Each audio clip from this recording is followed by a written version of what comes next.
Hello and welcome to Big Centre TV's Extra Time with James Brackpool and Gary James. Thanks for joining us. And before we have a look at today's show, then if you'd like to contact us with any sporting news, maybe we're not talking about your sport on Extra Time, then please send us an email. Love to hear from you. It's extratime@bigcentre.tv. Thanks, Gary. Today's episode is a special one. Yep. Earlier in the week, I went to Edgbaston Stadium to speak to Head of Communications at Warwickshire County Cricket Club, Tom Rawlings. See a great pitch that Edgbaston has out the back. What makes Edgbaston so special for cricket? Well, it was actually 113 years ago on Friday since we actually hosted our first international match here at Edgbaston. That was England against Australia here in 1902. England almost got a very sort of famous victory over the Australians, and we've hosted so many famous international matches since then. People remember back to 1981 Ashes series, but more recently 2005 when England beat Australia by just 2 runs in the second test of that Ashes series. And that's become known as the greatest test by many around the world, really celebrated, particularly by England fans and particularly the Barmy Army who was sat over there out in the Eric Hollis stand. So it's got a fine history of some great international matches. We've hosted Cricket World Cup semi-finals between Australia and South Africa in 1999, which was a tied match. We hosted the final of the ICC Champions Trophy back in 2013 as well, where England narrowly missed out to India by 5 runs. But we've got great pitches, we've got great facilities. Half the stadium was rebuilt, that was completed in 2011 as part of the £32 million development project that happened. And Edgbaston is now the second biggest cricket venue in the country. Only Lords has a bigger capacity, and the capacity here is now just under 25,000. And personally for you, Tom, what's been sort of your highlight at Edgbaston? Well, I mean, there's several highlights, to be honest. It's been a great period. I mean, I started back in October 2011. The club had narrowly missed out on the county championship at the end of the 2011 series, and we'd also come out of probably an unfavourable major match allocation where we missed out on an Ashes Test match in 2013. We have got one in 2015, which we're delighted to host from the 29th of July. But highlights that we've got during that period: in 2012, Warwickshire won the LV County Championship. Were top from May and stayed there right throughout the season. So that was a fantastic year. The ICC Champions Trophy, we hosted 5 matches here in 2013.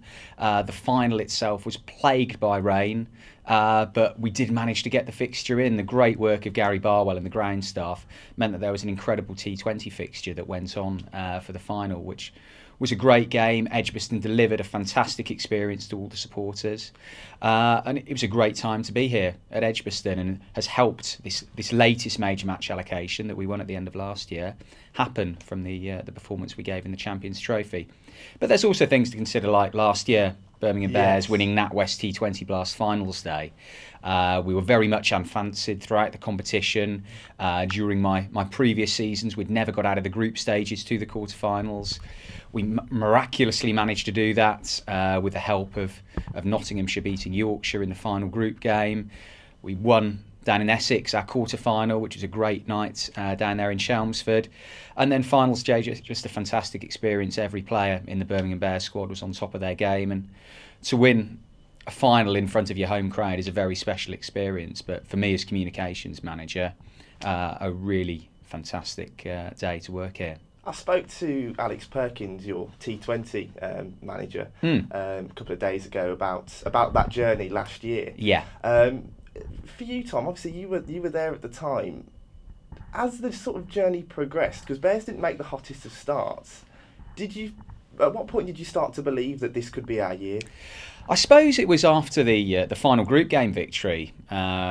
We beat Leicestershire. We were fancied to beat Leicestershire. We had to do that to give ourselves a chance. However, the fact that things went for us at Headingley, where a Yorkshire win would have taken them through at our expense, and Notts Outlaws miraculously overturned them in the final over. I think they needed something like 35 runs off the final 3 overs, and thanks to Notts, they did that. Yeah. But we knew we were going to a quarter-final. It was going to be very tough at Chelmsford against Essex Eagles. It's really renowned for its atmosphere, so compact stands, a ground of around 7,000 capacity crowd, really is a bit of an amphitheatre, you could say, in many ways, the experience for the players. The Essex supporters really do get behind their fans and make it quite unpleasant for the players fielding around the boundary edge. But it was that victory, that's such a convincing victory over Essex, where we put on 192, I think, our first innings score, and then we were completely in control of the second innings, and that's where I would say I really started to think we've actually got a chance finals day in front of our home crowd. And personally, I was there at finals day. It was a fantastic day. Great atmosphere. I know you might be a little biased, but how does the atmosphere at Edgbaston compare with stadiums around the ground, such as Lord's, for example? Well, I mean, if you ask Andrew Flintoff, who was here for the media launch of the NatWest T20 Blast, which took place in April, he said without doubt Edgbaston has the best atmosphere. He experienced it as an England player many times. Also with Lancashire Lightning, he came back to make his comeback in that famous final where we beat Lightning.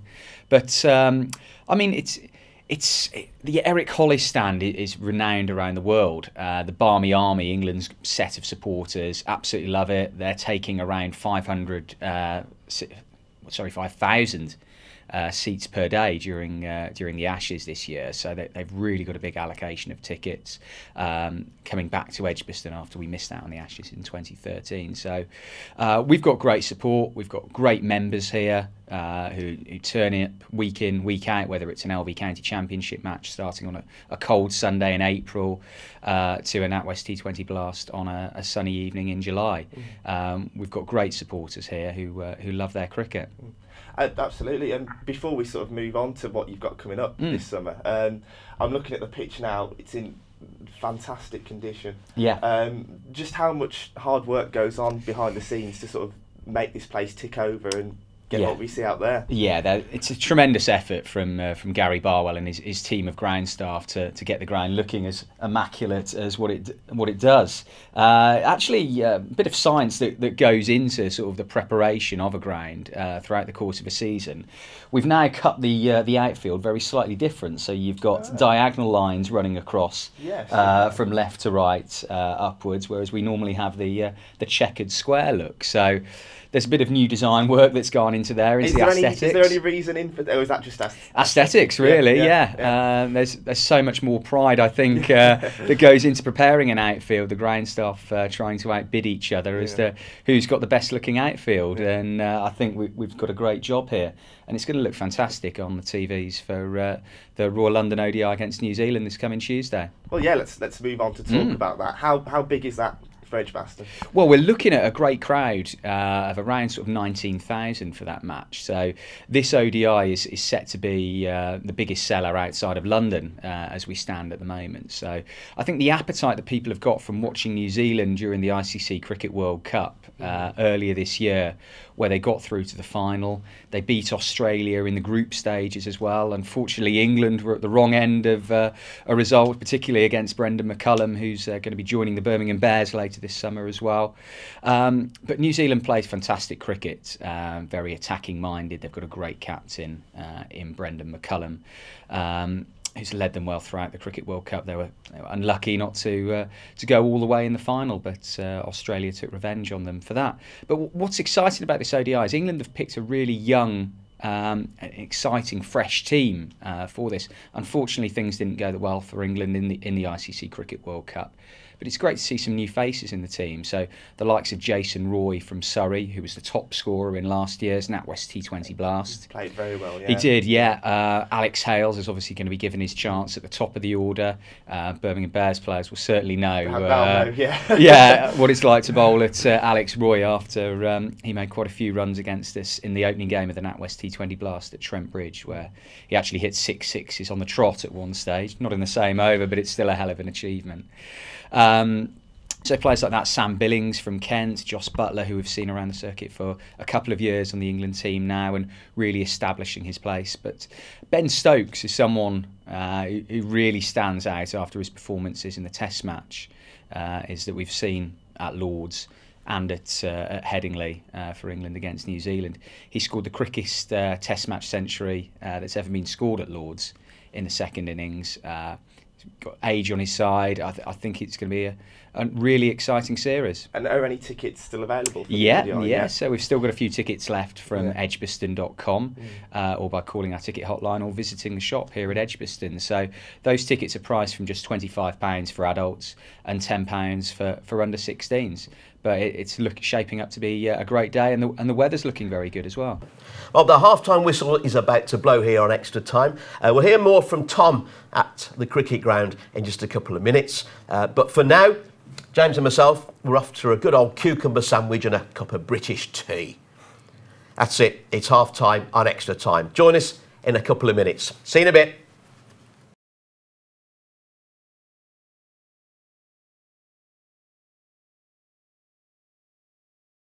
Welcome back. You're watching Extra Time with me, James Brackpool, and Gary James. Let's go back to Edgbaston now and hear a little bit more from Tom Rawlings. Obviously, Brendan's coming to the Bears very soon. How excited are you about that? Well, it's fantastic. I mean, it's great that we'll get to see a glimpse of him on Tuesday in action, playing for New Zealand. But 7 home games he's going to play for us in the NatWest T20 Blast, starting against Lancashire Lightning at the end of June. So that's straight after all the limited overs cricket for New Zealand against England. He joins up with the Bears for 7 games. 3 home matches here at Edgbaston, starting on July the 3rd. I mean, if you look at world cricket, who would you want to sign? There's probably 2 names that have stood out to everyone. A.B. de Villiers and Brendan McCullum. We're blessed to have Brendan for 7 games, and can't wait to see him here. Yeah, and I know you're a keen cricket enthusiast yourself. I mean, how great is it for you to see players like Gale doing what he's doing for Somerset over here in the T20? I mean, it's great. I mean, the NatWest T20 Blast, we've got so many big names coming over here this summer, which really proves just how valuable this tournament actually is, and how well ranked it is amongst tournaments around the world. It's a different structure in the fact that we have Friday night matches over the course of the summer rather than a block, but it gives a great opportunity for people to view. So Chris Gale, Faulkner, seeing him at Lancashire Lightning, so we'll see him for 2 games, July. Brendan McCullum here. It's great Sangakkara at Surrey. There's some really great players on show this year, and certainly worth getting down to an NatWest T20 Blast match. And of course, the ODI isn't the only big event that's taking place at Edgbaston this summer. You've got an Ashes series coming up as well. How are preparations going for that? Absolutely great. I mean, we're approaching sellouts for those days. We're looking to bring in some additional seating because this match has been so popular. So just towards the right of the scoreboard as we look out, there's potential to bring in a temporary stand, which we're hoping will be able to go on sale with some additional tickets just next week. But it's the first time we've hosted an Ashes Test match since 2009. It will be the 14th Ashes match that we've hosted here at Edgbaston. And England have got a great record. They've won 5 matches compared to Australia's 3. And the atmosphere really tends to roar on the England team to success. So Ashes will be fantastic and a real sort of career highlight, but also a great showcase for Birmingham as absolutely the same summer. Well, the summer we host the Investec Ashes Test match, shortly followed by the Rugby World Cup in September, October. So great for Birmingham to be hosting these sort of marquee fixtures. And the county championship's obviously up and running at the moment, Tom. Yeah.